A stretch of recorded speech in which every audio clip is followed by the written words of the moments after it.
Bismillahirrahmanirrahim. Assalamualaikum warahmatullahi wabarakatuh. Hamdan wa syukranillah, salatan wa salaman ala rasulillah wa ala alihi wa sahbihi wa mawalah. Rabbi israh li sadri wa yassir li amri wahlul 'uqdatam min lisani yafqahu qawli. Puji dan syukur mari sama-sama kita ucapkan kepada Allah Subhanahu wa taala. Selawat bering salam sama-sama kita sanjung sajikan ke pangkuan Nabi besar Muhammad sallallahu alaihi wasallam. Yang saya hormati Bapak Kepala SDIT Lukmanul Hakim atau yang mewakilinya, yang saya hormati segenap ustadz dan ustazah panitia penyelenggara parenting anti bullying ini, yang saya hormati seluruh orang tua, ayah bunda yang telah hadir pada hari yang berbahagia ini. Bismillahirrahmanirrahim. Sama-sama kita mulai dengan bismillah. Kita niatkan Bapak Ibu sekalian, duduk kita hari ini, pengorbanan kita hari ini adalah sebagai ibadah. Insya Allah nanti sejak kita duduk sampai kita pulang akan Allah hitung sebagai ibadah, karena innama a'malu binniyat, karena amal perbuatan itu dengan niat. Sama-sama kita niatkan kita duduk hari ini karena Allah Subhanahu wa taala. Pak Yasir, kok pengorbanan Bu? Saya tahu pengorbanan.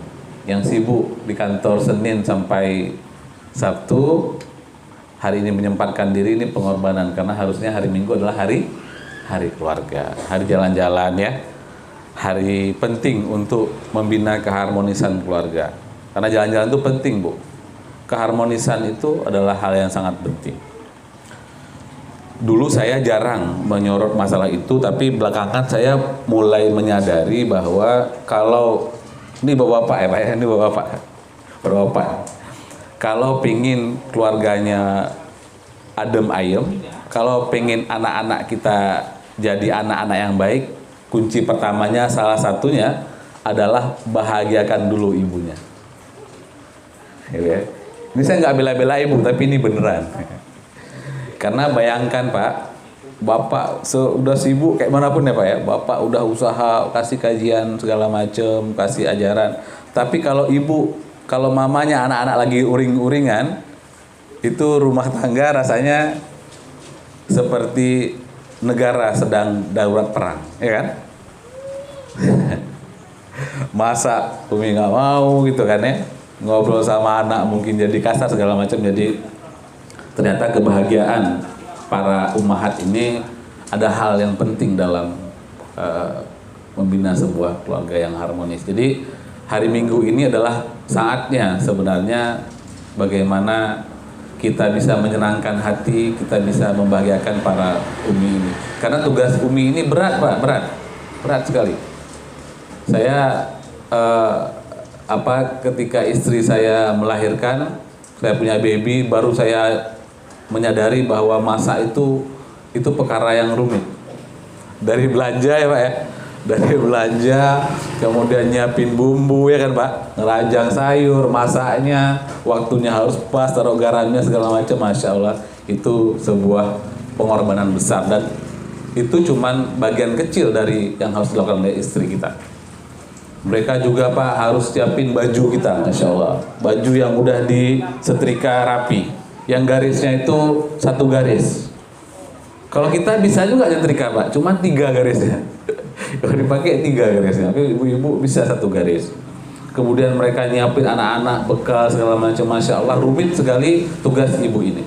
Para umi ini besar sekali perannya, karena mereka ternyata memang adalah al-madrasatul ula, madrasah awal bagi keluarga.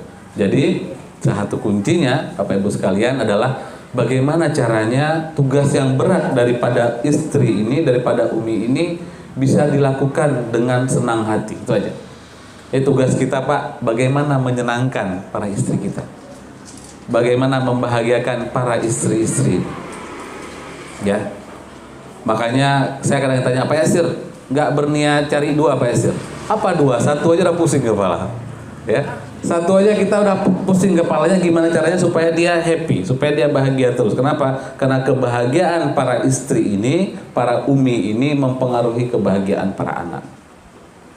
Baik, jadi kita udah berkorban hari ini, para umi juga udah berkorban ya harinya. Jadi gimana, niatkanlah sebagai ibadah umi-umi sekalian supaya Allah hitung ini sebagai kebaikan, sehingga Allah jadikan ini sebagai kunci surga kita kelak. Hari ini saya mendapat tugas untuk menyampaikan sebuah materi yang saya concern, yang saya sangat peduli dengan materi ini. Karena apa?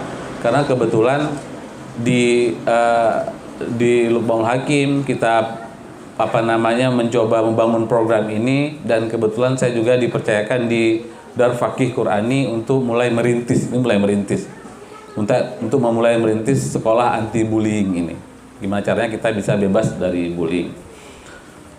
Kenapa Pak Yasir tertarik dengan bullying? Saya tertarik dengan bullying karena kebetulan saya punya personal history, sejarah pribadi. Tapi Bapak-Bapak Ibu sekalian, boleh nggak saya punya request pribadi supaya ngobrolnya akrab? Kan kalau orang ngobrol di kedai kopi itu seru kan Bu ya? Kenapa ngobrolnya deket-deket gitu ya? Boleh nggak saya minta Ibu lebih dekat ke depan? Boleh? Yang jauh mendekat ke depan? Sebenarnya saya agak segan juga, ini ada kakak saya hari ini, ada Kak Bu Hel, ini kakak ipar saya. Bisa ngomong macam-macam, beliau kan lebih tahu tentang saya nih. Oke, ini juga silakan, ada ipar saya juga, silakan ke depan Pak. Kita ngobrol lebih akrab Pak. Kita ngobrol dari hati ke hati. Silakan. Saya persilakan. Supaya yang belakangan juga bisa datang. Bapak Ibu sekalian, nggak usah khawatir dengan jumlah, nggak usah khawatir dengan ternyata orang tuanya nggak datang semua, nggak apa-apa. Karena siapa yang datang lebih awal, siapa yang datang pada momen ini, mereka lah yang dapat keuntungannya, mereka dapat ilmunya. Kata Quran, in asantum iza asantum ya, asantum li anfusikum. Jadi kalau kamu berbuat baik, sungguhnya berbuat baik itu untuk dirimu sendiri. Jadi kalau kita udah datang cepat, kita dengarkan materi ini, insya Allah itu kebaikannya buat diri kita sendiri Pak. Saya punya pengalaman menarik tentang bullying ini, pengalaman pribadi yang tampaknya bagi saya merupakan bagian dari kenapa saya bersemangat untuk terlibat dalam program anti bullying ini. Bapak Ibu sekalian, saya punya pengalaman ketika saya menyelesaikan program magister profesi di Fakultas Psikologi Universitas Indonesia. Waktu itu saya ketika mau ujian, sebenarnya saya dapat pembimbing yang enak sebenarnya, bukan dapat pembimbing, penguji yang enak. Tapi saya kebetulan akrab dengan salah satu seorang kawan, kebetulan dia perempuan. Si kawan ini bilang sama saya, Bang Yasir, bantulah kami. Kenapa saya bilang? Dia anak Sumatera Barat kebetulan. Kenapa saya bilang? Kami dapat dosen yang ngeri kali, yang killer Bang Yasir, tukerlah. Bang Yasir kan udah tua, jadi kebetulan saya untuk ukuran S2 di UI usia 35 tahun itu udah tua. Mereka kenapa? Mereka usia 27, 26 udah ngambil S2. Jadi saya yang paling tua lah di kelas waktu itu. Jadi harapannya dia kalau saya yang diuji sama ibu itu nggak akan terlalu galak sama saya karena orang tua gitu maksud dia gitu. Saya ngerti maksudnya, saya bilang ya udah, saya ambil kesempatannya. Dosen yang kita tuker, kamu dapat dosen yang harusnya ngudi saya dapat dosen kamu. Dosen ini Bapak Ibu sekalian adalah psikolog anak paling senior di Fakultas Psikologi UI. Namanya profesor, ini profesor bukan dokter, Profesor Lola namanya. Meskipun Lola tapi loadingnya nggak lambat deh Bu. Kenapa? Karena Ibu Lola ini, Profesor Lola ini adalah pernah menjadi profesor atau ketua psikolog untuk Asia. Ini bukan kaleng-kaleng, bukan Indonesia, Asia. Pinter orangnya, kritis, tinggi besar, wajahnya mirip kayak orang Arab, mungkin juga emang ada keturunan Arab karena nama beliau saya lupa namanya, tapi ada Fauziahnya gitu. Jadi namanya bukan nama orang bule tapi nama orang Arab, kayaknya keturunan Arab. Saya agak lalai Bapak Ibu sekalian. Saya agak lalai ketika ujian komprehensif. Padahal ini ujian yang paling ditakuti karena bukan ujian biasa tapi ujian kompre. Jadi ujiannya bukan pakai kertas, ujiannya langsung semua kasus yang udah kita tangani Itu diuji satu persatu, ditanyain, diwawancarain, dianalisis segala macam. Ujian yang menakutkan sebenarnya, tapi saya santai aja, saya anggap sepele. Ini makanya kita nggak boleh menyepelekan masalah. Gitu ya.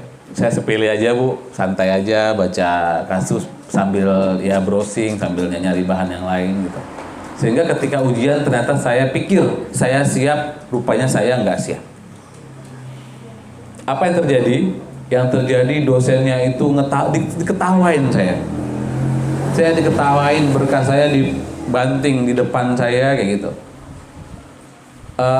Sehingga saya shock waktu itu dan saya nggak bisa ngapa-ngapain, di luar dugaan. Saya pikir saya udah insya Allah inilah cincai lah, saya pikir nggak akan segalak apapun. Saya biasanya saya gini, saya percaya diri, biasanya saya bagus untuk menghadapi dosen-dosen perempuan yang udah tua.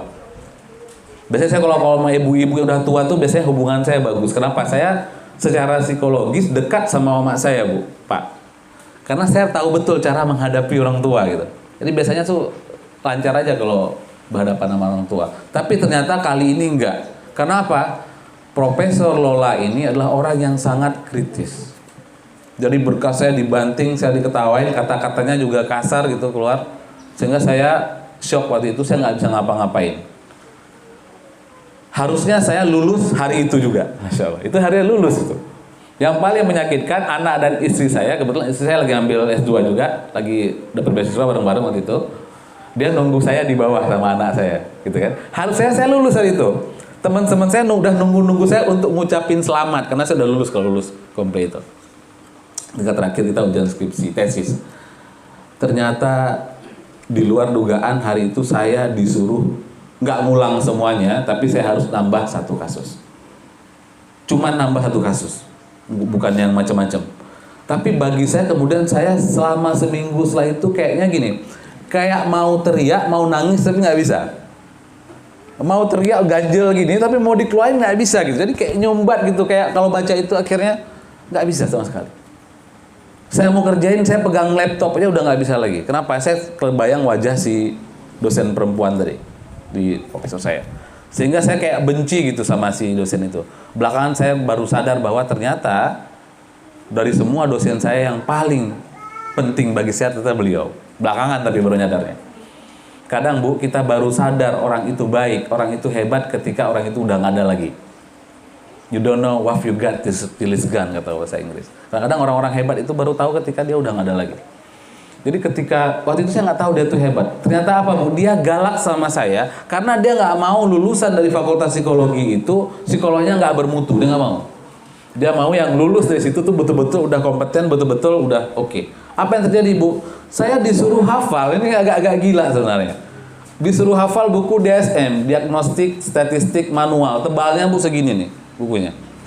Semua masalah-masalah psikologis itu saya bukan disuruh ketahui, orang lain cuma cukup tahu, saya harus hafal kayak orang tahfidz Quran gitu. Harus hafal semua penyakit, apa gejala ADHD, apa gejala skizofren, apa gejala anak dengan Down syndrome, apa gejala anak dengan obsessive compulsive disorder. Macam-macam dia nanya kayak gitu satu persatu, saya harus hafal buku itu.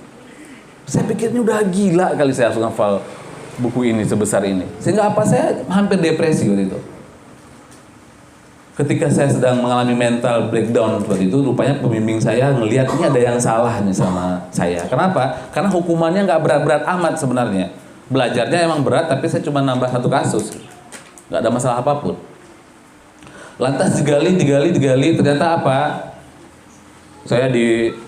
Jadi gini Bu, jadi semua psikolog itu biasanya sebelum dia lulus, dia harus menyelesaikan isu-isu pribadinya semuanya. Kenapa? Karena kalau dia belum selesai, gimana dia mau bantu orang lain, gitu kan Pak ya? Akhirnya apa yang terjadi waktu itu? Saya di scan lah, apa saya punya masalah psikologi apa? Ternyata Bapak Ibu sekalian, saya baru menyadari bahwa ketika dia ngejek saya, wajahnya itu mengingatkan saya pada sebuah peristiwa bullying yang terjadi pada saya masa kecil saya. Akhirnya apa? Saya diterapi, dan diterapinya masalahnya adalah masalah saya dibully waktu itu kecil itu. Setelah diterapi, Cuma sekali terapi Bu Pak, cuma sekali terapi dengan pakai gerakan tangan gitu. Dia pada tekniknya sendiri, cuma sekali terapi, masalah saya selesai, dan seminggu kemudian saya mulai belajar DSM, ya. 2 minggu kemudian saya udah hafal buku DSM itu. Kenapa? Ternyata masalah saya cuma dibullying tadi. Apa yang membuat saya shock? Saya pikir masalah bullying itu udah selesai di masa lalu, ternyata enggak. Ternyata bullying itu dibawa sampai seseorang itu tua. Ternyata bullying itu kalau nggak diselesaikan, maka bisa-bisa dibawa orang sampai seumur hidup bahkan. Mempengaruhi nanti interaksi dengan suaminya yang perempuan, yang laki-laki mempengaruhi dengan istrinya, dan sebagainya dan sebagainya. Jadi begitu seriusnya bullying ini, sehingga saya ketika disampaikan materi ini oleh penghubung, selamat datang Ustaz. Ini guru saya Ustaz Handi, grogi juga nih beliau. Ketika saya dihubungi oleh SDIT, saya merasakan ini waktu yang tepat untuk ngobrol tentang bullying di SDIT, gitu ya. Oke, Bapak Ibu sekalian, saya nggak ceritakan apa bullyingnya seperti apa, karena sebenarnya peristiwa bullyingnya bukan bullying yang kayak dipukul-pukul, nggak sejauh itu, cuman diejekin, diapa gitulah, gitu ya. Tapi itu ternyata bekasnya sampai saya besar. Dan alhamdulillah yang saya pengen bilang bahwa saya nggak benci lagi sama profesor yang tadi, enggak. Bahkan saya menemukan di antara dosen saya yang lain yang paling penting itu justru beliau. Kenapa? Alhamdulillah setelah beliau paksa saya menghafal DSM itu, sekarang saya setiap ada kasus saya tuh nggak pakai buka buku-buku lagi. Langsung saya ini gejalanya ini terapinya ini kemari saya insya Allah alhamdulillah udah punya gambarannya, meskipun perlu dikuatkan lagi. Ternyata Bapak Ibu sekalian, ini pengalaman juga bagi kita orang tua. Bapak Ibu sekalian, jangan marah kalau guru-guru anak kita itu galak. Jangan marah sama guru anak kita galak.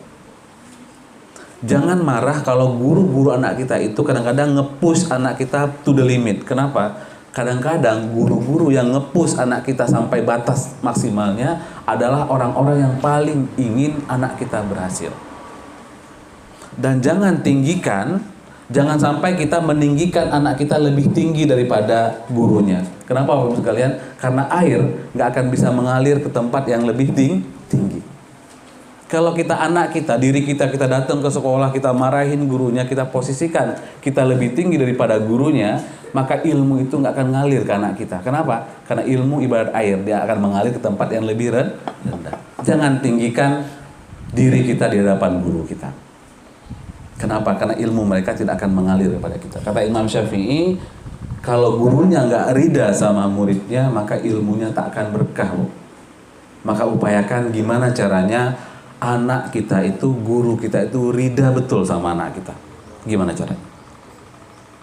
Maka itu udah peluang yang besar, ya potensi yang besar agar dia masuk. Saya membuktikan sendiri. Sampai hari ini, terakhir ketika di wisuda, Bu Lola panggil saya, Yasir sini, duduk dekat saya. Saya memperoleh kesempatan untuk duduk di samping profesor, seorang guru besar. Kenapa? Rupanya beliau bukan benci sama saya. Beliau pengen saya lulus dengan standar yang baik. Masya Allah. Semoga Bapak Ibu sekalian juga bisa menghargai para guru-guru yang mungkin nampak galak sama anak kita, agar anak kita bisa lulus dengan standar yang tinggi dalam hidupnya, bukan cuma di Lumbung Hakim ini. Baik. Bapak Ibu sekalian, kita akan ngomong definisi. Meskipun saya kalau ngajar di kampus, di mana-mana saya agak paling males ngomongin definisi, karena bagi beberapa orang definisi itu ngafal, tapi ini bukan ngafal. Ini cuma supaya kita tahu apa substansi yang sedang kita bahas. Apa itu bullying? Bullying adalah bentuk penindasan fisik, ya, atau emosional yang dilakukan secara sengaja berulang kepada korban yang dianggap lemah. Ya, jadi elemennya apa? Ada penindasan, baik secara fisik atau yang paling kadang-kadang sering kejadian yang secara emosional. Dia nggak nampak kayak bully, sehingga kita nggak bisa marah sama dia, tapi itu bullying. Contohnya gimana? Nanti kita kasih contoh ya Bu ya, Bapak Ibu sekalian. Secara sengaja. Jadi memang niatnya memang pengen menyakiti gitu, pengen menindas. berulang. Jadi kalau sekali tiba-tiba Bapak Ibu jalan, kakinya keinjek gitu, Bapak jalan diinjek sama Ustadz Hamdi gitu kakinya, sekali, itu bukan bullying. Kenapa? Karena nggak sengaja dan melakukannya nggak berulang-ulang. Tapi kalau jangan Ustadz Hamdi, nanti saya boleh marah sama saya. Sama Ustadz Syukur lah ya Ustadz ya. Ustadz kan mudaan gitu ya. Oke. Tiba-tiba besok, tiba-tiba antum pertama diinjek kakinya sama Ustadz Syukur, besok ketemu lagi diinjek lagi. Kemanapun Anda ketemu beliau, pasti beliau nginjek kaki kita, itu bullying. Tapi ini contoh yang ekstrim saya pakai supaya gampang. Itu maksudnya. Berulang dan dilakukan kepada siapa? Kepada korban yang dianggap lemah. Jadi biasa korban-korban bullying ini Bapak Ibu sekalian, mereka juga punya ciri-ciri tertentu. Ini makanya kalau bahasa Al-Quran, jangan meninggalkan anak kita dalam keadaan lemah. Ternyata itu efeknya bukan cuma fisik tapi juga psikologis, juga secara sosial, luar biasa. Ya, Masya Allah. Sains itu Bapak Ibu sekalian, kalau dilakukan secara benar pasti akan ketemu sama Al-Quran, Insya Allah. Itu yang kita yakini. Oke, saya pengen bilang bahwa bentuk bullying apa aja, fisik dia itu memukul, menendang, mendorong, lisan itu berteriak, menghina, mengejek, mengancam, kemudian hubungan sosial, pengucilan, kemudian sekarang juga ada internet, jadi pakai internet, pakai medsos segala macam lah bullyingnya. Bapak Ibu sekalian, perlu saya sampaikan bahwa bagi anak laki-laki, bagi yang putra itu biasanya bentuk bullyingnya adalah bullying fisik, ya, dipukul lah, didorong lah. Tapi bagi perempuan biasanya bentuknya adalah kalau nggak lisan, bentuknya emosional. Kadang-kadang nggak nampak, Bu. Kadang-kadang nggak nampak. Kayak mana nggak nampak? Gini misalnya, seorang anak ulang tahun. Ini bullying dia nih. Semua kawan dia bagiin kue. Satu orang dia nggak bagiin kue. Cuma satu. Orang lain nggak tahu bahwa dia ngebully anak itu. Pengucilan. Semua orang diundang, satu orang tapi gak diundang. Dan itu dilakukan secara sengaja. Dan ingat, kalau cuma sekali lupa itu bukan bullying. Jadi jangan juga buru-buru kita sebagai orang tua tiba-tiba ngomong, wah anak saya dibully Pak Yasir, kebetulan anak kita lagi main kedorong.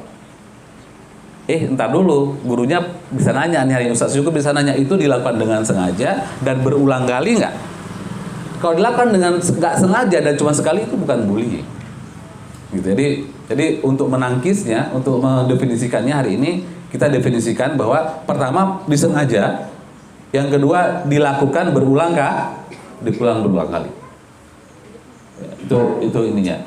Dan biasanya yang perempuan itu bentuknya adalah emosional, kayak saya bilang tadi. Dan itu bagi perempuan sangat menyakitkan, Bapak Ibu sekalian. Bagi perempuan sangat menyakitkan. Bahkan bisa mereka kadang-kadang ingat masalah itu seumur hidup bagi perempuan. Kalau laki-laki mungkin bisa agak cincai dikit, tapi bagi perempuan, bagi anak putri, terutama bagi remaja, kadang-kadang mereka bisa bunuh diri, Bu. Pak, jangan abaikan bullying, jangan anggap sepele bullying, karena banyak orang yang datang ke saya, tiba-tiba mereka, kebetulan alhamdulillah sekarang, bukan alhamdulillah sih, maksudnya sekarang saya udah menemukan caranya, bagaimana cara membantu mereka gitu. Banyak yang datang ke saya itu dengan sayatan, Pak. Sayatan di tangan. Kenapa? Mereka pengen bunuh diri. Kenapa? Mereka nggak tahan lagi dibully. Jadi bully ini nggak main-main. Jadi kalau anak bapak, ibu sekalian ngadu tentang bullying, tanggapilah secara serius. Karena dia bisa dampaknya ke sosial, emosional, dan bisa berdampak sangat panjang, bahkan sampai dia dewasa. Ya. Baik. Ini beberapa bentuk daripada bullying. Kita bisa lihat. Nah, masalahnya adalah ternyata yang melapor ini datanya data dari Amerika. Kenapa Pak Yasir pakai data Amerika? Ini bukan karena Amerika. Saya malah nggak suka pakai data dari Amerika. Kalau bisa data dari Langsa, dari Aceh, dari Indonesia. Tapi kita nggak punya datanya di Indonesia. Karena penelitian tentang bullying ini baru marak di Indonesia mungkin sekitar 3 atau 5 tahun belakangan ini aja. Penelitian menunjukkan bahwa hanya kurang dari 40% anak atau remaja di Amerika yang melaporkan bahwa mereka mau mengalami bullying. Karena apa? Satu, nggak menyadari bahwa dia korban. Jadi kayak tadi bahwa dia di kelas tiap hari dikucilkan, dia tiap hari nggak dianggap, tiap hari nggak dilibatkan sama beberapa orang anak, beberapa kelompok. Dia nggak tahu bahwa itu bullying. Dia nggak melaporkan sama guru-gurunya. Tapi itu berlangsung, itu menyita perasaannya, belajarnya jadi nggak konsen, gitu ya. Belajarnya jadi nggak konsentrasi, dia di rumah murung terus, hafalannya jadi memburuk, segala macam kita nggak tahu, dan dia pun nggak tahu penyebabnya. Kenapa? Dia nggak menyadari bahwa dia adalah korban bullying. Pak Yasir, kayak mana kita bantu Pak Yasir? Nanti insya Allah kita akan ngobrol bagaimana cara membantu mereka. Kemudian memalukan. Jadi peristiwa itu kalau diceritakan kepada orang lain kayaknya memalukan gitu. Itu salah Ki. Kalau tanya, apalagi kalau kawan-kawannya yang kecil-kecil. Ki tadi dapat kue. Iya, aku dapat kue. Semua dapat kue. Ki nggak dapat. Kenapa Ki nggak dapat? Ki nggak minta soalnya. Misalnya kayak gitu. Ya dia malu juga lah, masa minta kue. Semua dibagi gitu-gitu aja gitu ya. Masa dia minta sendiri sih kuenya gitu. Kemudian tidak mau nampak lemah. Jadi anak-anak kita yang kena bullying itu kadang-kadang nggak mau nampak lemah, dia nggak cerita sama kita. Sampai pas di rumah dia udah murung gitu ya, udah baru kita gali baru dia cerita. Kenapa? Dia nggak mau nampak lemah. Kalau dicerita buru-buru, misalnya dia dipukul sama temannya tiap hari. Tapi Bapak Ibu sekalian, mohon juga kita jangan berlebihan menanggapinya. Jadi ini kenapa diundang hari ini, disampaikan hari ini, kita harus, kenapa juga saya sampaikan definisinya, jangan sikit-sikit bullying. Ada yang kayak gitu. Ada kemarin orang tua yang ngobrol sama saya tentang anaknya, akhirnya beliau sendiri yang menyadari. Beliau bilang, Mas saya Pak Yasir, tapi kita nggak boleh juga Pak Yasir ya, terlalu ngomong banyak bullying sama anak ini. Sikit-sikit bullying, kedorong sikit sama temennya lagi jalan pun udah bullying. Kayaknya kita dulu berantem nggak ada bullying, kata beliau. Ya itu benar beliau bilang ini, jangan sikit-sikit bullying. Kalau mau ngomong itu bullying atau bukan, kita lihat tadi bahwa perlahan dilakukan dengan sengaja, ya kan? Ada bentuk penindasannya. Ketiga apa? Dilakukan berulang kali. Emang udah bukan sekali, udah 3 kali, 5 kali, dan yang melakukan juga orangnya itu aja atau kelompok-kelompok itu juga. Gitu. Kemudian juga mereka nggak tahu bagaimana membicarakannya. Jadi nggak tahu mulai dari mana, bagaimana membicarakannya orang tua, dia nggak tahu. Kemudian menganggap tidak ada yang bisa dilakukan dengan orang dewasa, dan orang dewasa tidak paham dan peduli. Ini kadang-kadang Bu agak tragis ya. Dia ceritakan sama gurunya, apa kata gurunya? Biasalah anak-anak, biasalah sama kawan-kawan kan kayak gitu, nggak apa-apa. Jadi atau dia ceritakan sama orang tuanya, apa kata orang tuanya? Allah, anak laki-laki pun lawan, pukul. Dia nggak tahu bahwa yang dia lawan itu bukan cuma 1 orang. Memang yang bully 1 orang, tapi kawannya ada 8 orang. Ya kan? Kalau dia lawan 8 orang datang nanti. Dan bagi anak-anak itu menakutkan, Pak. Bagi anak-anak, bagi kita tuh anak kecil 8 orang itu kan biasa aja. Tapi bagi mereka itu mirip kayak kita ngerasa bagaimana Bapak merasa Bapak dikeroyok oleh 8 orang. Kayak gitulah takutnya mereka. Takut nggak Pak dikeroyok 8 orang, Pak? Takut. Nggak takut kalau kecil-kecil Pak Yasir. Kalau besar-besar takut Pak Yasir. Oke, ini besar orangnya. Baik. Jadi artinya apa? Perlu ada perhatian serius dari guru terhadap bullying ini. Kenapa Pak Yasir? Bapak Ibu sekalian, saya pingin kita balik ke filosofi kita. Saya ini kadang-kadang di pesantren pun kadang-kadang orang lupa Pak soalnya. Kadang-kadang kita pingin anak kita hafal Quran, anak kita paham fikih, anak kita pinter semua ilmu pengetahuan. Tapi anak kita tukang pukul orang, Pak. Mau Pak? Anak kita zalim, Pak. Jadi buat apa Al-Quran tadi? Buat apa Al-Quran tadi? Sedangkan Allah bilang dalam Al-Quran, wallahu la yahdil qaumuz zalimin. Allah itu nggak ngasih petunjuk sama orang zalim. Bisa dia sukses, Bu? Bisa dia sukses, Pak? Hati-hati, Pak. Hati-hati, Bu. Hati-hati kalau anak kita punya gejala suka melakukan kezaliman. Kenapa? Karena Allah nggak ngasih petunjuk sama orang zalim. Hati-hati. Bukan kaleng-kaleng, Pak. Jadi kalau kebetulan anak kita punya gejala semacam itu, kita perhatikan dengan serius. Kenapa? Apalagi kalau mereka udah besar. Kalau orang yang nggak maafin gimana? Kalau anak yang misalnya apalagi orangnya sampai bunuh diri, Pak. Kalau cuman berantem-berantem biasa oke. Tapi kalau orangnya sampai bunuh diri gimana? Mau minta maaf kemana? Dan itu akan ditanggung oleh anak kita sampai akhirat. Makanya bagi saya, baik korban maupun pelakunya sama-sama kita sebagai orang tua sepakat bahwa kita tidak membiarkan bullying ini terjadi. Kita nggak mau anak-anak kita nanti tidak dikasih petunjuk sama Allah. Kalau saya Pak, yang saya takutkan itu. Kalau yang lain kita bisa minta maaf. Oke, fine. Tapi kalau dia bulinya sampai seterusnya, dan kemudian apa? Orang yang suka bully, Pak, ini riset, saya ngomongin riset. Orang yang suka bully orang lain, dia juga akan melakukan pola itu sama anaknya. Dan anaknya juga akan meneruskan generasi selanjutnya. Jadi ini bahayanya dari bullying. Jadi jangan perlakukan bullying ini sebagai kaleng-kaleng, nggak kaleng-kaleng. Kenapa? Karena Allah bilang dalam Al-Quran, Allah itu tak kasih petunjuk bagi orang-orang yang zalim. Masya Allah, ini yang subhanallah, ini yang kita khawatirkan, sebagai korban maupun pelaku sama-sama tidak diridai oleh Allah Subhanahu Wa Taala. Oke, bukan ya, pelakunya tidak diridai oleh Allah Subhanahu Wa Taala, dan yang korban juga bahayanya sangat besar. Jadi apa? Saya concern, Bapak Ibu sekalian, tolong ingatkan kami sebagai sekolah. Saya juga bagian dari sekolah. Tolong ingatkan kami sebagai sekolah, tapi dengan cara yang baik, ya. Tapi mohon jangan maaf Bu, jangan pegang gurunya Bu, Pak. Kalau terjadi bully, karena saya menemukan ada orang tua yang langsung marah sama gurunya.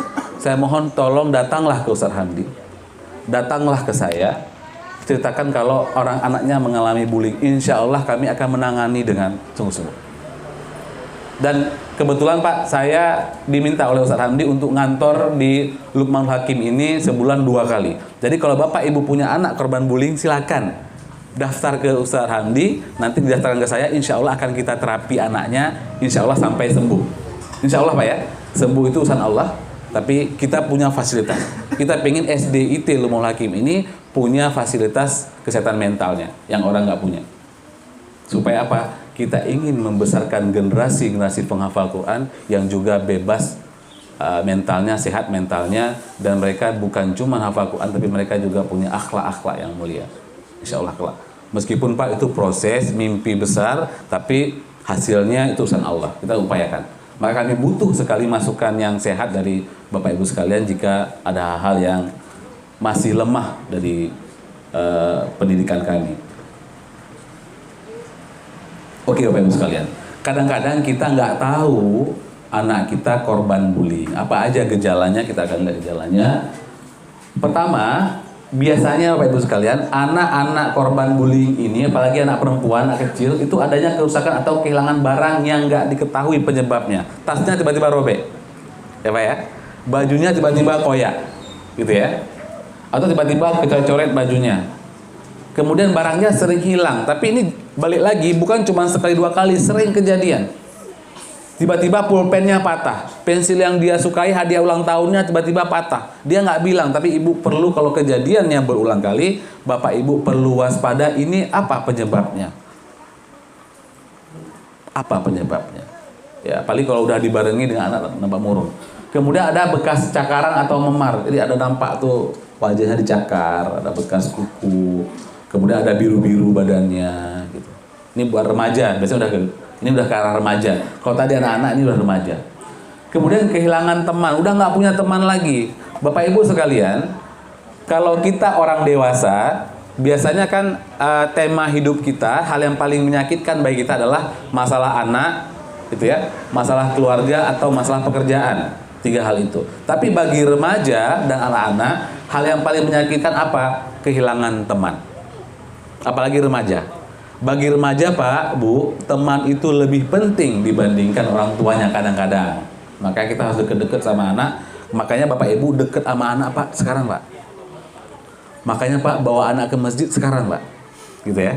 Habis bawa masjid, jalan-jalan. Saya suka dulu Ustaz Hamdi sama anak beliau. Habis sholat tuh jalan-jalan ke Gedung Aceh, itu Ustaz ya. Kenapa? Karena anak nanti ketika remaja topiknya bukan itu lagi, mereka akan beralih kepada sahabatnya. Maka mereka akan lebih mendengarkan sahabatnya dibandingkan mendengarkan kita. Caranya gimana? Caranya adalah ketika mereka perlu sahabat, maka sahabat itu yang pertama yang mereka cari adalah Pak? Adalah kita Pak.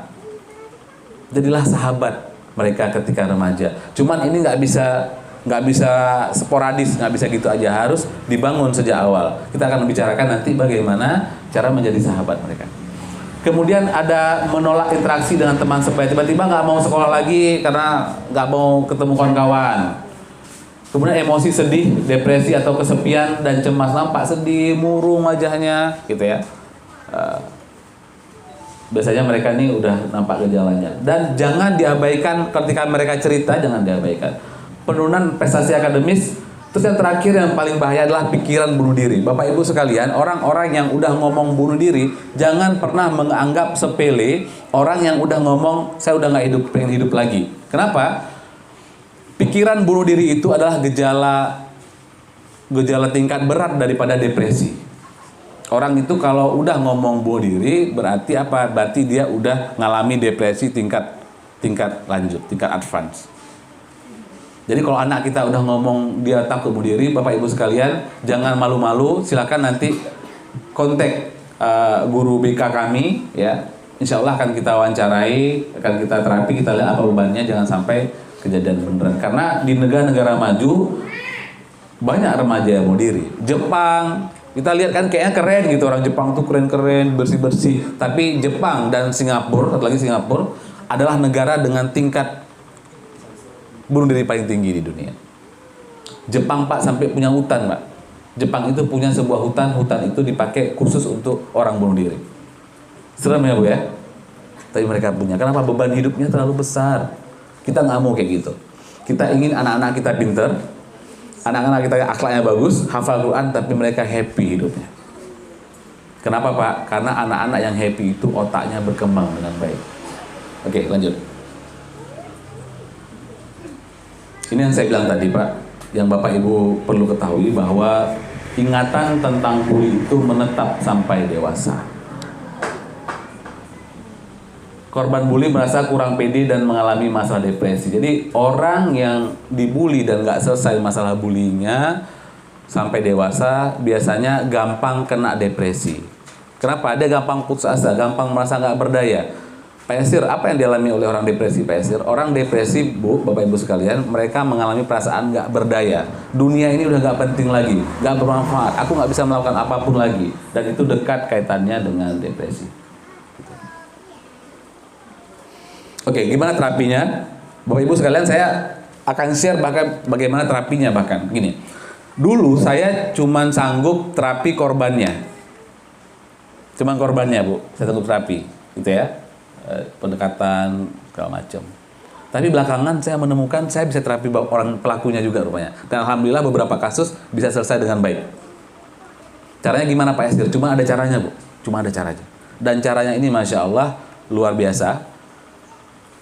Saya ingat Ustadz Budi Azhari nulis waktu itu bahwa sebenarnya ketika Nabiullah Yusuf alaihissalam digoda oleh perempuan gitu ya, oleh Siti Zulaikha, siapa? Zulaikha. Siapa? Siapa Ustaz? Zulaikha betul. Saya jangan salah nama. Sebenarnya beliau sudah merasa punya kecenderungan untuk ikut godaan itu. Bapak Ibu bayangkan, ini saya bayangkan, beliau masih muda Pak. Bagi laki-laki Bu, Pak. Bagi laki-laki, tadi pagi saya dengar ceramah di musola saya, Ustadz Riza, beliau kebetulan lama di Timur Tengah. Beliau cerita, orang Arab itu kata beliau, kalau keluar negeri ke Thailand mereka nggak akan mau makan haram. Mereka nggak tertarik dengan khamar, nggak tertarik dengan babi, makan itu mereka bisa menghindarkan diri. Cuma satu mereka yang nggak sanggup. Apa Bu kira-kira Bu? Perempuan. Karena godaan perempuan ini godaan yang terberat bagi laki-laki. Paling berat menundukkan pandangan. Pak Yasir gitu juga nggak Pak Yasir? Iya saya juga kayak gitu Bu, sama. Saya kayak gitu. Berat kali menundukkan pandangan itu. Bayangkan bahwa Nabiullah Yusuf itu masih muda dan wanita yang dihadapinya bukan kaleng-kaleng Bu, Masya Allah. Ibu kebayang nggak istri presiden sekarang? Ibu ya, kebayang nggak istri misalnya gubernur sekarang? Itu gubernur Aceh. Bayangkan kalau itu istri raja yang paling hebat dan rajanya raja Mesir. Ini perempuannya perempuan Mesir Bu, bukan perempuan orang Aceh. Kayak mana godaannya? Kayak mana orang nggak cenderung terhadap godaan tersebut? Tapi apa yang terjadi? Ternyata kata Ustadz Budi Azhari, kemudian Allah memberikan ilham kepada beliau. Saya belajar dari ini, dari tulisan Ustadz Budi ini. Apa ilhamnya? Ilhamnya yang datang adalah wajah ayahnya. Apa kata wajah ayahnya? Ustadz Budi menulis bahwa ilham itu ayahnya bicara, Yusuf, apakah engkau adalah seorang nabi? Apakah engkau akan melakukan hal-hal yang dilakukan oleh orang-orang bodoh? Bapak Ibu sekalian, saya pengen bilang bahwa kedekatan dengan anak itu, Pak, kedekatan dengan seorang anak, Bu, itu adalah merupakan kunci anak mampu menghadapi cobaan-cobaan dalam hidupnya. Dan itu saya lakukan. Ketika saya terapi pelaku bully, saya akan tanya siapa orang yang paling penting dalam hidupnya. Saya belajar dari peristiwa ini. Kebanyakan mereka akan bilang kalau nggak mamanya, neneknya, atau bapaknya, beberapa bapaknya. Tapi bapak jarang, Mbak. Bapak jarang. Ini menunjukkan apa? Bahasa Indonesia ini kalau kata Ali Risman adalah fatherless country. Negeri yang bapaknya tuh nggak fungsi kebanyakan. Kenapa? Apalagi kalau kita di Aceh. Saya orang Aceh, Pak. Jadi jangan marahin saya nanti Pak Yasir tentang bukan orang Aceh dan ngejek orang Aceh. Bukan, saya orang Aceh. Meskipun muka saya mungkin muka orang Kidul, Gunung Kidul, tapi saya asli orang Aceh. Tapi entah kenapa muka saya nggak kompak sama saya. Gitu ya. Saya kemanapun, Pak, kalau pergi kampung sama saya di Krungguku loh semuanya, kalau saya ngomong bahasa Aceh, orang pasti ngomong bahasa Indonesia. Pernah suatu ketika saya sama abang saya kebetulan sama-sama, tapi dia agak Aceh dikit, saya parah kali mungkin nggak Acehnya. Kayak lagi gundul, pakai baju kaos, semua orang pas saya ngomong takut sama kami, Bu. Kenapa takut? Rupanya saya sangka brimob waktu itu. Masya Allah, ya. Bapak Ibu sekalian, apalagi di Aceh kita lihat orang tua banyak ayah-ayah kita ini kita semoga kalau ada pun segera kita berhenti dan kita perbaiki. Ada orang, Pak, pagi dia kerja bareng saya ke ID, siang dia ngopi, Pak, ngopi sampai sore pulang. Sore saya keluar dia masih di kedai kopi, malam tiba-tiba saya ketemu dia masih di kedai kopi. Pertanyaannya kapan dia sama anaknya? Kapan dia sama anaknya? Sehingga apa? Sering kejadian bahwa anak-anak kita di Aceh, anak-anak saya temui itu orang yang penting itu jarang bapaknya, kebanyakan adalah ibunya. Kalau anak, Pak, yang sayang sekali sama ibunya, betul-betul cinta sama ibunya, makin cinta dia sama ibunya, makin mudah kita pulihkan dari kecenderungan membuli ini. Tapi teknisnya saya nggak bisa cerita karena itu pakai inner child, pakai macam-macam ya, Bu, ya. Tapi saya menemukan itu. Dan saya menemukan itu, saya ngerasa itu hikmah dari Al-Quran.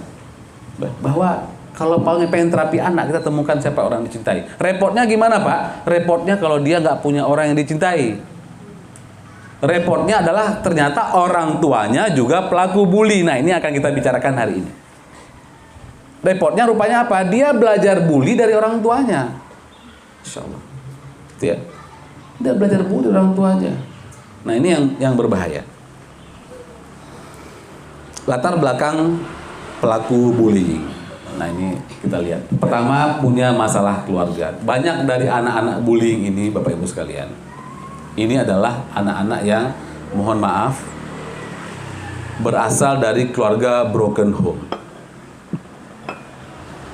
Kenapa, Pak Yasir? Bapak Ibu sekalian, saya akan coba menerangkan dinamikanya. Tapi tidak, kalau ada di antara ibu bapak sekalian yang kebetulan udah bercerai, jangan terlalu khawatir juga. Gini, sebenarnya perceraian itu berefek pasti ke anak, tapi efeknya itu tidak bisa aja nggak terlalu besar. Kita bisa meminimalisir efek dari perceraian ini sama anak. Kayak mana caranya, Pak Yasir? Kalau orang yang bercerai sama istrinya, itu ya, pertama apa? Upayakan kedua orang tuanya tetap hadir, Pak, Bu. Tetap hadir. Jadi kalau misalnya anak ini diasuh oleh ibunya, maka bapaknya harus menyediakan waktu seminggu sekali untuk ketemu anaknya. Kenapa, Pak Yasir? Karena tidak ada seorang pun yang bisa menggantikan posisi ayah kandung daripada seorang anak. Dia tetap punya lubang di batinnya kalau itu lubang itu tidak diisi, tidak dipenuhi oleh bapaknya. Kalau anak itu diasuh oleh ibunya, oleh bapaknya, mohon maaf, maka ibunya harus punya waktu sama anaknya. Kemudian yang kedua, upayakan tidak membicarakan keburukan pasangan kita sama anak. Bapak Ibu sekalian, yang pernah mengalami perceraian, jangan terlalu menyalahkan diri. Kenapa? Apapun yang terjadi itu kan bukan kehendak kita. Bapak Ibu kadang-kadang ada yang udah berusaha segala macam tapi memang udah nggak bisa lagi. Bahkan dampaknya kalau terus misalnya bersama suami bahkan atau istri, dampaknya mungkin akan jauh lebih besar sama anak negatifnya. Jadi nggak ada masalah sebenarnya. Perceraian itu hal yang dibenci oleh Allah tapi adalah hal yang dihalalkan, ya kan? Daripada bareng terus tapi main pukul-pukulan terus, anak tiap hari ngeliat orang tuanya berantem segala macam, gitu. Oke. Tapi apa? Tapi kita bisa meminimalisir masalah antara suami dan istri itu adalah masalah kita berdua. Gitu Pak ya? Bukan berarti Bapak kalau cerai, bukan. Ini maksudnya kalau ada gitu. Ya. Masalah antara suami istri itu masalah berdua, jangan diwariskan kepada anak. Cukup kita dua aja. Jadi yang punya kawan-kawan, yang punya adik, yang punya keluarga yang bercerai, sampaikan hal ini. Jangan menjelek-jelekkan suami, meskipun suami mungkin udah jelek. Tapi itu lebih sedih lagi, masa udah jelek dijelek-jelekin lagi gitu. Jangan menjelek-jelekan istri sama anak, karena gimana pun istri itu adalah ibu, mantan istrinya adalah mantan istri kita adalah ibunya. Jadi oke. Jadi permasalahan keluarga dan anak-anak gini Bu. Saya kan janji tadi Pak, saya kan janji menerangkan dinamika kenapa anak-anak itu, anak korban keluarga itu cenderung menjadi pelaku bully. Gini. Anak-anak pada dasarnya Pak, semua manusia itu punya kebutuhan emosional, punya kebutuhan kehangatan. Anak bayi itu sejak kecil anak-anak itu suka kalau kita ngomong rendah, kalau kita pakai nada rendah ngobrol sama anak. Nah, kenapa sekolah bajunya kok kotor? Itu akan jauh lebih nyaman didengar sama anak. Timbang kita lagi masak, nah kenapa bajunya kayak gitu? Udah Mak bilang. Udah Mak bilang bajunya jangan kotor-kotor. Gitu. Pakai nadanya 7 oktav. Biasanya ini Mariah Carey ya, suara kayak gitu. Gitu ya. Itu bagi anak tuh, aduh itu nyiksa kali rasanya. Ya. Oke. Baik lagi, anak itu butuh kehangatan, anak itu butuh kedekatan emosional. Semakin baik Bapak Ibu. Saya juga baru dapat riset terakhir di buku Emilia Burke. Dia bilang bahwa ternyata otak manusia itu berkembang dengan baik ketika mereka happy, ketika emosionalnya bagus. Tapi otak itu juga akan bermasalah ketika dia punya stres yang banyak. Jadi ternyata stres itu mempengaruhi volume otak. Nah ini yang perlu kita ketahui. Jadi anak kalau sering kena marah, sering kena pukul, sering kena macam-macam, kemudian dia mengalami stres di tempat yang lain juga otaknya nggak akan berkembang dengan optimal. Baik, itu dasarnya. Yang pengen saya sampaikan bahwa anak Pak, tempat dia mencari kehangatan itu adalah dalam keluarga. Itu tempat utamanya. Ya, kaitan pertamanya, anchor utamanya adalah ibu. Makanya disampaikan ibu itu madrasah awal bagi anak. Dia pada ibu. Kenapa? Ada ikatan batin yang kami nggak bisa ngasih sama anak. Kehangatan pelukan tengah malam pas dia haus, ibunya yang peduli. Pas dia sakit kami Pak Bu juga ingin urus anak, juga sayang, pengen jagain anak ketika anak sakit. Tapi entah kenapa pas lagi jaga tiba-tiba udah tidur. Tapi ibu tahan jaga anak sampai pagi saling. Ada ikatan emosi yang sangat kuat dengan ibunya. Makanya apa? Kepribadian anak dasarnya adalah hubungan baiknya dengan ibunya. Kecuali kalau ibunya nggak ada, baru kemudian fungsi itu terpaksa digantikan oleh bapaknya. Gitu ya. Nah, kalau anak ini baik lagi dinamikanya, mereka butuh kehangatan dalam keluarga. Kalau mereka nggak punya kehangatan dalam keluarga, maka mereka akan mencari kehangatan di luar rumah. Apa di luar rumah? Kadang-kadang mereka ke game online, mereka ketemu dengan anak-anak narkoba. Bapak Ibu sekalian, kenapa orang terlibat narkoba? Saya juga baru ngeh sekarang Pak. Kenapa? Karena Pak, kalau pakai teori ini, orang narkoba itu, anak-anak nakal itu kehangatannya luar biasa ya nggak Pak? Luar biasa Pak. Kalau kita nongkrong sama mereka dari jauh, mereka, sir, sini duduk lu, nongkrong duduk sini, minum apa? Kopi, segala macam. Duduk ngobrol, ketawa-ketawa, mereka akan dengerin jokes kita. Kenapa? Mereka butuh kita. Walaupun setelah itu kita harus bayar, kopinya kita yang bayar nanti. Gitu ya. Walaupun mereka tawarkan narkoba sama kita, mereka macam-macam. Kenapa? Bagi mereka, kita ini korban marketing mereka. Jadi mereka hangat sama kita. Makanya jangan heran, anak kalau di rumah dia nggak dapat kasih sayang, dia akan deket ke komunitas-komunitas berbahaya ini. Kenapa? Mereka menyediakan kehangatan, Pak Bu, yang tidak mereka dapat di rumah. Jadi ini Bapak Ibu, hati-hati. Hati-hati, bukan cuma hati-hati. Kalau saya lebih fokus kepada ini peluang sebenarnya. Peluang apa? Peluang untuk membesarkan anak yang baik, anak yang sehat adalah apa? Bangun kehangatan dalam keluarga. Baik-baik. Jadi Bapak, kalau Bapak hobi goes, Pak, ajak anaknya goes. Bukan berarti Bapak berhenti, bukan. Kalau Bapak suka sama ayam, ini kayak adik saya suka sama ayam, maka ajak anak untuk sama-sama kita beternak ayam. Kalau Bapak suka ngopi, ajak. Saya pernah Pak punya kawan saya pengusaha di Banda Aceh. Kalau saya tuh agak kontra sama istri karena saya suka sangar, suka ngopi gitu kan. Kalau ngopi pasti istri tinggal di rumah. Saya nanya sama dia, saya lihat dia rukun kali gitu waktu itu. Saya tanya sama dia, namanya Yusuf. Yusuf, kenapa kok? Ini bukan Ustaz Yusuf. Ustaz Nisa ini bukan Ustaz Yusuf ya. Oke, apa namanya? Namanya Yusuf. Saya bilang, Yusuf kok akrab kali sama keluarga. Kalau ngopi kayak mana tuh, Yusuf? Karena saya sering dikomplain waktu itu. Karena saya sering suka ngopi dan ngopi kadang-kadang waktunya bisa lama. Udah jam berapa Ustaz Afrozan? Ini ngomong kepanjangan, baru udah jam. Oh masih 10. Berarti itu zuhur sebelum waktunya atau gimana? Bukan? Oh maulid Ustaz. Oke baik. Dia bilang apa Bapak Ibu sekalian? Dia bilang saya ngopi sir, tapi saya ngopinya bareng anak istri. Wah itu solusi keren. Jadi kalau kita pengen ngopi Pak, ngopinya bawa aja anak istri. Sama kawan, nggak apa-apa Pak, lebih bagus lagi. Bawa kawannya juga bawa anak istrinya. Jadi apa? Anak kita bisa mulai belajar bergaul. Kita membangun ukhuwah. Kenapa? Untuk peradaban Islam, untuk membebaskan Palestina nanti kita butuh persatuan. Ya Pak ya? Untuk bangun peradaban, untuk bangun komunitas kita perlu persatuan. Maka apa? Biarkan keluarga-keluarga kita tuh akrab satu sama lain. Kalau ngopi jangan sendiri, ajak anak istri ngopi, ajak anak kawan istri juga ngopi. Ya.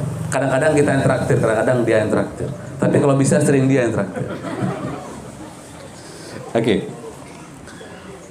Masalah keluarga. Jadi apa? Kemudian anak-anak yang cari kehangatan di luar ini, kadang-kadang mereka ketika ngebully orang, mereka merasa dirinya lebih baik. Karena kan dia kosong ya, Pak ya. Kalau kata Eli Risman, Pak, mereka ibarat balon kosong. Ya.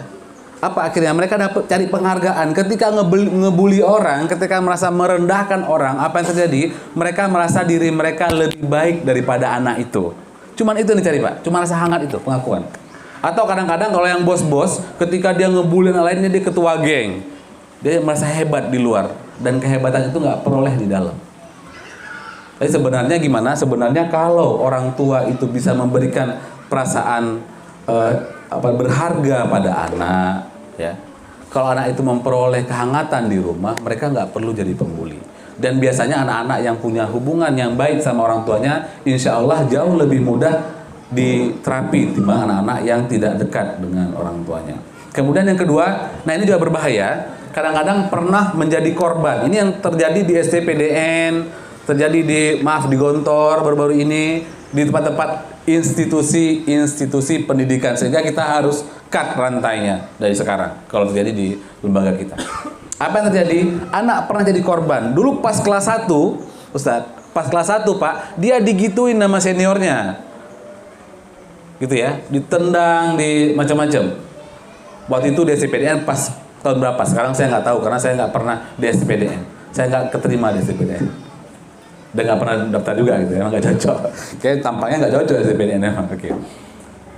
Tapi itu terjadi di lembaga-lembaga sekolah-sekolah yang udah besar. Kenapa? Itu terjadi di sekolah SMA unggul misalnya kalau di Langsa.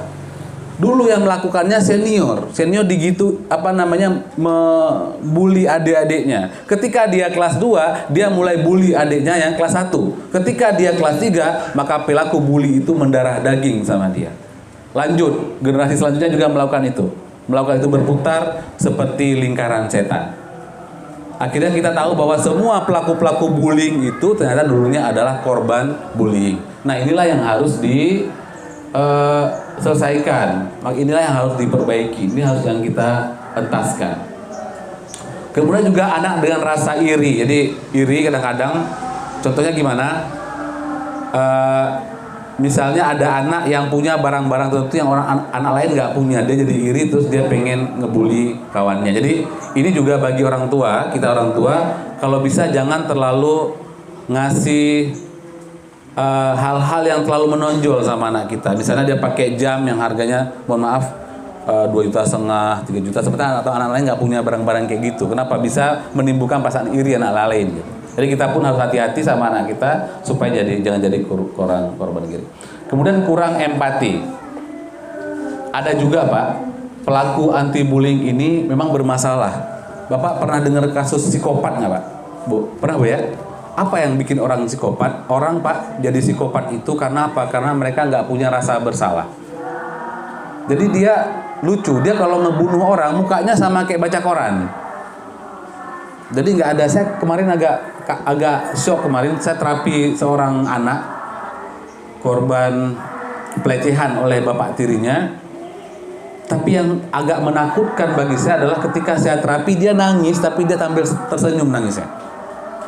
Dia nangis gitu ya, tapi mukanya tersenyum. Jadi ekspresinya itu kontradiktif, nggak manusiawi. Ada sesuatu yang sangat salah kayaknya, tapi saya belum dapat apa. Ada masalah dan mungkin masalahnya sangat dalam kalau kayak gitu. Nah ini baik lagi, anak yang pelaku itu ada yang karena kurang empati Pak. Itu nampak dari kecil mereka suka, mohon maaf, kalau ketemu anak dari kecil dia suka patahin kaki kucing. Biasa aja, dia nggak rasa bersalah, ya Pak ya. Suka bunuh semut, asal ketemu semut itu pasti dibunuh. Ketemu hewan kecil semua nggak ada yang selamat dari dia. Kucing dari jauh itu udah lari sama dia. Udah berdiri bulunya, gitu ya. Kabur. Kenapa? Karena emang semua hewan tuh nggak bisa deket sama dia. Anak ini Pak biasanya punya masalah di otaknya. Anaknya jadi gangguannya biasanya opposite deviant disorder (ODD). Anak-anak di kecil ini Pak kadang-kadang dari kecil mereka udah suka mencuri. Dan mencurinya tuh nggak bisa diatasi Pak. Sampai gede akhirnya mereka keluar penjara, mencuri, masuk lagi penjara, mencuri, tapi mereka nggak bisa menghentikan dirinya. Ini biasanya anak-anak yang punya masalah dengan ini. Dan ini termasuk gangguan yang sangat susah diterapi. Serem ini. Kalau ketemu kasus ini kami agak serem biasanya. Kemudian merasa diperhatikan atau berkuasa. Jadi biasanya anak-anak yang pelaku bullying ini merasa diperhatikan atau berkuasa. Bapak Ibu sekalian, sebenarnya topiknya masih agak jauh, tapi karena kita ngomong tentang bullying bagi parenting untuk bullying gitu ya, maka saya akan skip aja, nggak semuanya saya sampaikan. Oke, baik Bapak Ibu sekalian. Jadi perlu saya sampaikan Bapak Ibu sekalian bahwa salah satu kunci untuk menghindari bullying ini adalah bagaimana cara kita berinteraksi dengan anak, Bapak sekalian. Jadi saya akan membahas sedikit tentang beberapa teori kepribadian, tapi saya akan meringkasnya jadi sederhana gitu. Karena kalau saya bahas rumit kali, nggak terlalu penting juga. Yang penting Bapak dan Ibu bisa pakai di rumah, itu Bu ya. Baik. Pertama, bagaimana anak menjadi seorang pembuli? Pertama, seperti yang saya sampaikan tadi, dari analisa dinamikanya adalah mereka adalah anak-anak yang punya kekosongan dalam dirinya biasanya. Korban perceraian, korban orang tuanya nggak fungsi, sering dipukuli dan macam-macam. Yang kedua, kita pakai teori psikologi belajar, learning behavior atau behaviorism. Apa kata psikologi belajar? Bapak Ibu sekalian, yang dimasukkan dengan belajar ini bukan belajar tulis menulis, itu bagian belajar, tapi bukan itu yang dimaksud. Kata psikologi belajar, semua perilaku manusia itu adalah hasil daripada belajar. Semua perilaku manusia harus belajar. Kita menjadi orang yang suka ngejek karena kita belajar. Kita jadi seorang yang suka bully ya karena belajar juga. Bagaimana proses belajar terjadi? Nah ini yang menarik Pak. Menarik karena ini bisa membantu kita memahami dan juga membantu kita untuk mengatasi berbagai perilaku. Ini setahu saya teori behaviorism ini, teori belajar ini, teori yang paling gampang diaplikasikan. Gampang kali Pak, gampang kali Bu. Oke, kata teori ini, orang belajar pertama melalui apa? Orang belajar pertama melalui asosiasi. Apa asosiasi itu? Gini,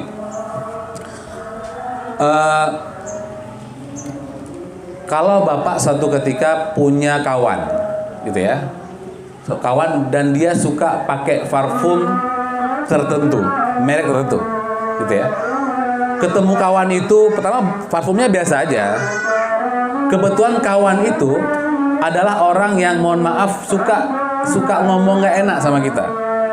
Kasarkah orangnya, suka bully kah, suka gibah kah, atau apa pokoknya nggak enak orangnya nih. Pertama ketemu dia pakai parfum itu, kita nggak ada perasaan apapun terhadap parfumnya, perasaan kita cuma sama dia. Kemudian dia ngecewain kita sekali. Besok ketemu ngecewain dia 2 kali.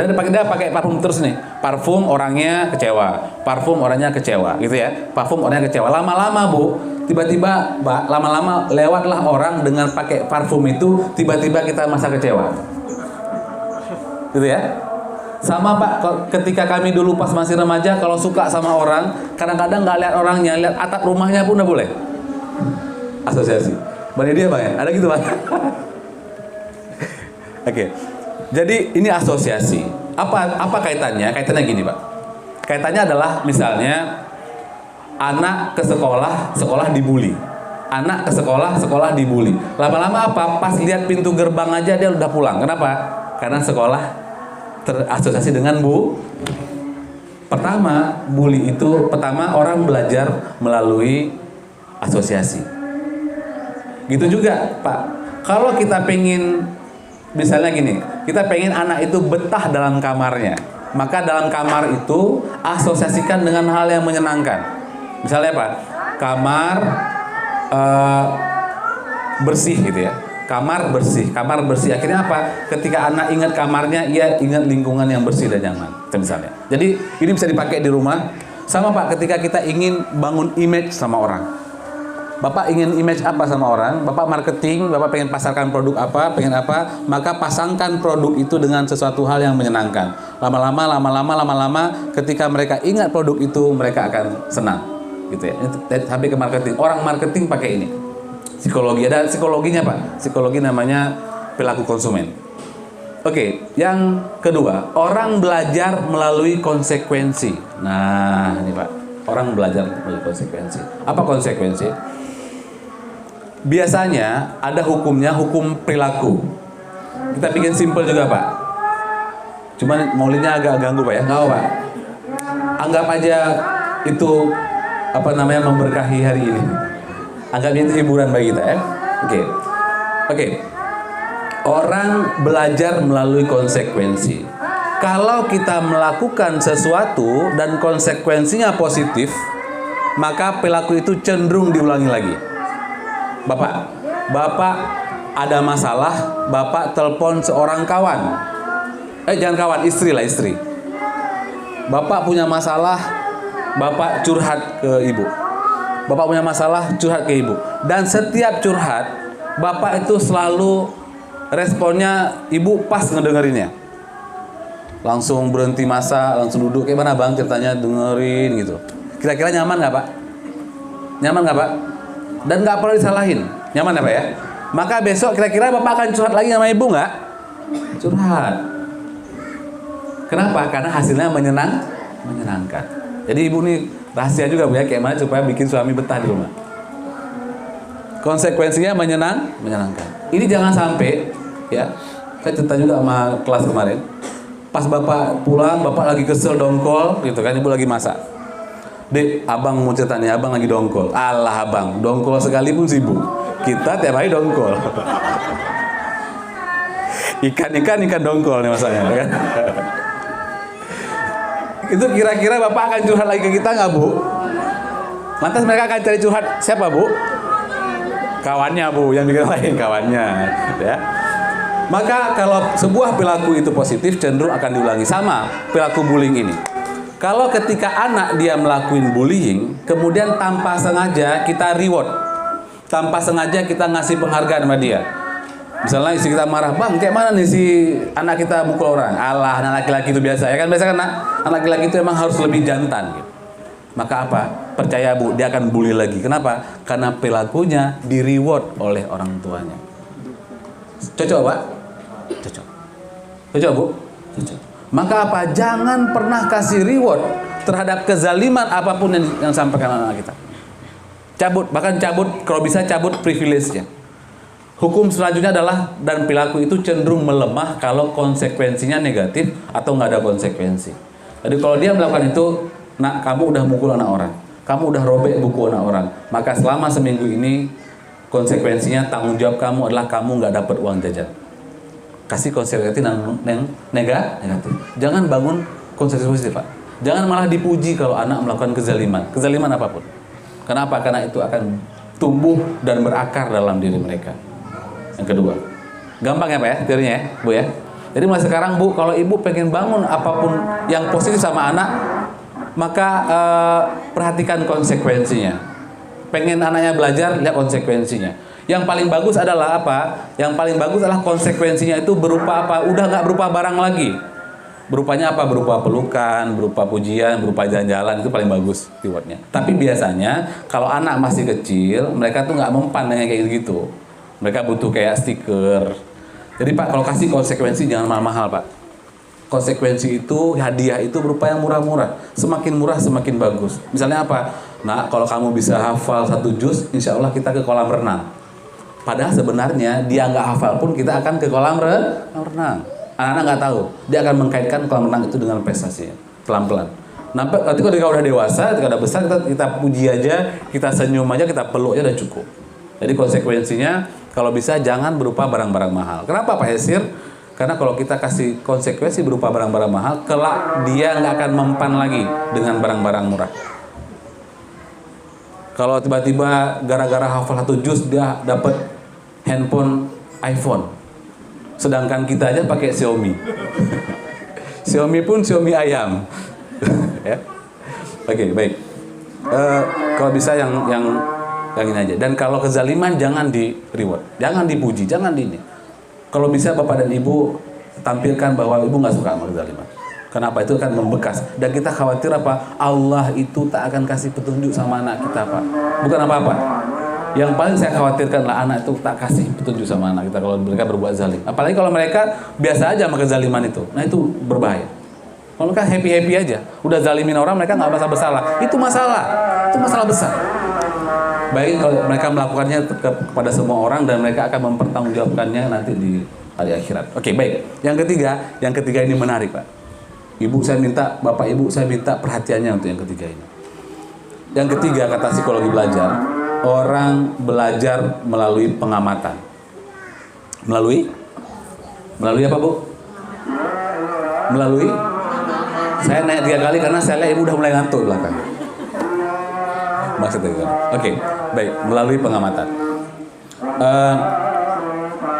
Suatu ketika, ini menarik, ini riset Pak, dari Albert Bandura. Bandura ini membagi sebuah kelas menjadi 2 buah kelompok.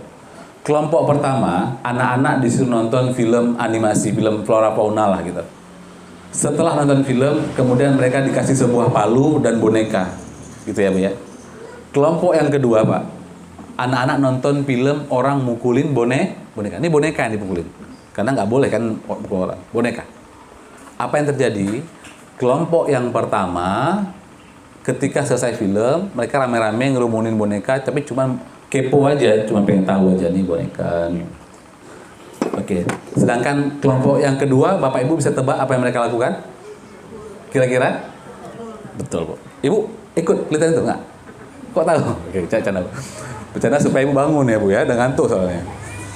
Ibu-ibu sekalian, apa yang mereka lakukan? Mereka rame-rame Pak Bu, mereka ambil palu itu, mereka pukulin boneka sampai boneka itu hancur rame-rame. Apa kesimpulan yang bisa diambil Bapak Ibu sekalian? Apa yang bisa diambil kesimpulannya kira-kira? Ya Bu, silakan Bu. Ya. Anak-anak akan bertindak sesuai dengan yang mereka lihat. Masya Allah, keren. Makasih Bu. Ya. Ibu terbukti nggak ngantuk. Alhamdulillah.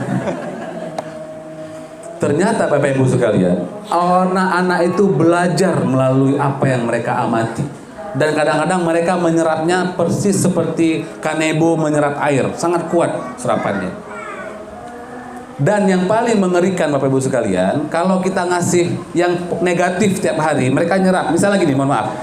Ini terutama kalau ada orang tua bapaknya suka mukul mamanya, ini bahaya kali. Tiap hari dia lihat, tiap hari dia lihat, tiap hari dia lihat. Apa yang terjadi? Dia menyerap perilaku itu. Lama-lama dia berpikir bahwa kekerasan itu memang bisa dipakai untuk menyelesaikan masalah. Dan pengaruh daripada apa yang mereka lihat ini mirip seperti pohon bambu. Bapak, Ibu pernah nanam pohon bambu nggak? Pernah? Nggak pernah? Saya nggak menyarankan. Karena kan ini bukan bagaimana cara menanam bambu kan, materinya. Tebu pernah ya? Oke. Pohon bambu itu Pak, Bu, kalau Bapak Ibu tanam, setahun itu kayak nggak ada apa-apa. Ya nggak?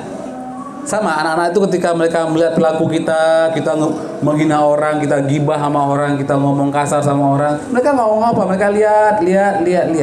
Kebayang nggak? Tapi Bapak tahu ketika udah 2 tahun, ketika bambu itu mulai mulai menumbuhkan rumpun bambu yang lain, maka mereka akan subur, Pak. Dan ketika mereka subur, bambu ini nggak bisa dipotong lagi. Itulah anak-anak. Ketika mereka belajar perilaku yang negatif ini, Pak, pelan, dampaknya nggak langsung. Mereka kumpulkan dalam jiwa mereka. Tapi ketika itu udah jadi karakter mereka, maka itu akan susah sekali kita atasi. Begitu. Pohon bambu itu nggak bisa dipotong, Pak. Yang bisa cuma kalau nggak dibongkar seluruhnya, itu dibakar. Ya kan, Pak? Kebetulan saya nanam pohon bambu di depan rumah saya, tapi entah kenapa nggak tumbuh-tumbuh. Ya, batu semua kayak. Jadi pengen saya bilang bahwa anak-anak itu kadang-kadang apa yang mereka amati, sama kebalikannya juga gitu, Pak. Bapak Ibu juga perlu bersabar dalam kebaikan, Masya Allah. Kalau Bapak nasihati dia ngomong ke anak, kadang-kadang nggak hari itu nampaknya. Tapi tiba-tiba kapan kita tahu? Ketika dia ngobrol sama kawannya, tiba-tiba dia nasihati kawannya. Ki jangan suka nangis. Nangis itu nggak menyelesaikan masalah, kata dia. Masya Allah. Kita kaget kan, wah ini kan kata-kata kita sama dia dulu. Gitu kan ya. Nanti nampaknya Pak. Maka Bapak Ibu sekalian, kadang-kadang tadi Ustadz Syukur baru ngobrol sama saya, Pak Yasir. Saya kalau ngobrol sama orang tua gini. Saya bilang betul Ustadz. Kadang-kadang Bu, anak-anak itu ketika kita nasihati, bukan dia tak dengar. Bukan dia nggak mau dengar. Tapi apa? Responnya lambat. Dia serap dulu dalam jiwanya. Yang pertama. Atau yang kedua, ada kemungkinan ketika kita ngomong sama anak, Pak, pesan itu nggak menyentuh jiwanya. Pesan itu cuma menyentuh kupingnya. Bapak Ibu cuma ngomong ke kupingnya. Ke kupingnya apa? Masuk sini, keluar dari sini. Meskipun rupanya nggak ada lubang tengah-tengahnya itu. Ini aja. Ya. Jadi ternyata nggak menyentuh jiwanya. Jadi gimana Pak Yasir caranya? Bicaralah ke jiwanya, Pak. Jangan bicara ke kupingnya, Bu. Kalau ngomong sama anak, Bu, jangan ngomong ke kupingnya aja, Bu. Ngomonglah ke jiwanya. Kapan orang mau berubah? Orang, Pak, berubah kalau hatinya tersentuh. Ya nggak, Pak? Ya nggak, Pak? Betul, Pak? Bapak kalau saya marah-marah atau saya kasih materi tapi materinya nggak menarik, Bapak mau dengerin saya? Mau? Enggak, Pak. Bapak mungkin dari belakang udah tidur mungkin. Kecuali dikasih sangar. Ini mungkin suatu ketika parenting pakai sangar, Ustaz. Ya. Sama Pak, anak Pak, kalau pesan kita nggak menyentuh jiwanya, kalau nggak menyentuh kerelung hatinya, itu nggak akan masuk. Jadi caranya gimana? Disinilah parenting itu berlaku, Pak. Maka ketika ngomong anak, talk to the soul, Pak. Bicaralah ke jiwanya. Caranya gimana, Ustaz? Caranya gimana, Pak Yasir? Bapak Ibu sekalian, kita akan gampang tersentuh kita. Kata Profesor Karim Bakar, seorang peneliti Timur Tengah, mereka bilang apa? Anak itu akan ikut orang-orang yang inspiring bagi mereka, yang mereka terinspirasi bagi mereka. Kalau orang tuanya baik, Pak, orang tuanya dilihat soleh ke masjid tiap hari, orang tuanya bergaul santun, akhirnya apa? Dia idolakan kita, Pak. Dia pengen jadi kayak kita, Pak. Nah, apapun yang kita bilang itu akan sampai ke jiwanya. Kenapa? Bapakku, apapun yang dibilang bapakku, maka dia melakukan itu. Tapi kita larang anak kita nonton HP, tiba-tiba kita kirim TikTok kayak gini-gini, Pak. Bu. Anak ngelihat. Sekali dia lihat, maka 10 tahun yang udah kita omongin itu anjur semua. Kenapa? Karena itu udah nggak masuk lagi ke jiwa mereka. Ternyata orang tuaku apa yang mereka bilang itu nggak mereka lakukan. Insya Allah. Itu hati-hati. Ya, Pak. Kemudian apa? Bicara dengan hikmah, Pak. Kata Ustaz Budi Asari, bicara dengan hikmah. Karena nasihat, kalau kita nggak pakai hikmah, nggak pakai ilmu, Bapak Ibu bayangkan, kalau kita nyampaikan sebuah pesan sama anak, tapi kita pakai penelitian, kita pakai cerita tentang sirah nabawiyah, menarik nggak, Pak? Menarik, enak dengarnya. Tapi kalau kita ngasih nasihat cuma berupa marah-marah, berupa suara besar, maka itu akan terdengar seperti instruksi, kata Ustaz Budi. Dan instruksi itu membosankan bagi anak. Mereka butuh hikmah. Maka Pak, kayakanlah diri kita dengan hikmah. Banyak-banyak Pak nonton YouTube yang positif, banyak-banyak baca. Bapak dan Ibu sekalian jangan segan-segan membaca. Kebetulan depan saya ini banyak buku-buku bagus, dan saya tuh pelanggan tetap daripada buku-buku ini. Dan apa yang saya sampaikan kepada Bapak Ibu hari ini banyak yang saya peroleh dari buku-buku yang saya baca. Banyak kata-kata dari Ustaz Budi Azhar yang saya peroleh itu dari buku yang saya baca di sini.